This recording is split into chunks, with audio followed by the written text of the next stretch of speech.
Electric की नाअहली के हवाले से एमक्यूएम के रुकने कौमी असम्बली सैयद हफीजुद्दीन ने भी हमें ज्वाइन किया। आपका बहुत शुक्रिया हफीजुद्दीन साहब। अंधेर नगरी चौपट राज है, 9% शेयर्स हैं अलजमी ग्रुप के और वो के इलेक्ट्रिक के इंतजामी उमूर पर काबिज है। कराची वाले इस नाअहली का सामना कर रहे हैं, क्या कहेंगे आप?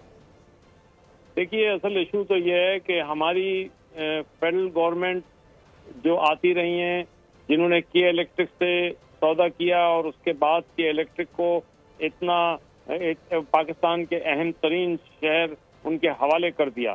आप देखिए, पाकिस्तान की इंडस्ट्री की ख़ास तौर पे कराची की इंडस्ट्री का जवाल ये के इलेक्ट्रिक और इसके साथ साथ Karachi water and sewerage board, ये दो इदारे ऐसे हैं कि जिन्होंने कराची की इंडस्ट्री का बेड़ा गर्क कर दिया है। अनएम्प्लॉयमेंट मैं समझता हूँ बेशतर इनकी वजह से।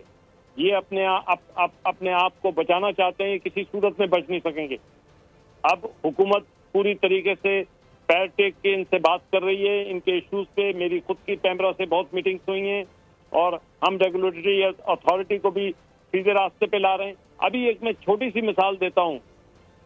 40 अरब की सब्सिडी इनको कोविड पीरियड से देना थी, आज तक इन्होंने वो नहीं दी है। कोर्टों से स्टे लेते रहे, सारे इनके स्टे खत्म होते रहे। सिंध हाई कोर्ट से लिया, पैमरा से लिया, आप इस्लामाबाद हाई कोर्ट में चले गए। मैं चेयरमैन हूँ स्टैंडिंग कमेटी इंडस्ट्रीज का, मैं इनको कॉल करता हूँ, ये आते नहीं है उसके अंदर। और अब तो इस हद तक पहुंच गई है कि हमने फाइनल नोटिस दिया है इनको और डिस्प्लेजर अनाउंस किया है इनके लिए, डिससेटिस्फैक्शन के साथ साथ। तो मैं ये समझता हूँ कि इलेक्ट्रिक के ऊपर तो पूरी तरीके से एक ऐसा कमीशन बनना चाहिए कि जो बैठकर इनकी बदआमालियों और इनके तमाम इश्यूज पे काम करें।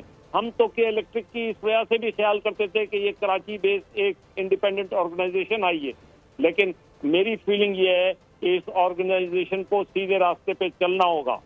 ये लोड शेडिंग, ये परेशानियां, ये सारी के इलेक्ट्रिक की दीवी हैं। बिल्कुल ठीक है। रुकने कौमी असम्बली एमक्यूएम सैयद हफीजुद्दीन साहब ये कह रहे थे कि के इलेक्ट्रिक को अब सीधे रास्ते पर चलना होगा। के इलेक्ट्रिक की नाअहली कराची वालों ने बहुत बर्दाश्त कर ली है, कराची वालों का खून निचोड़ा जा रहा है, कराची वाले कुर्बानी का बकरा बन रहे हैं। नाकिस कारकर्दगी के इलेक्ट्रिक की 200 अरब रुपए की सब्सिडी के बावजूद 1 मेगावाट बिजली भी पैदा न कर सका।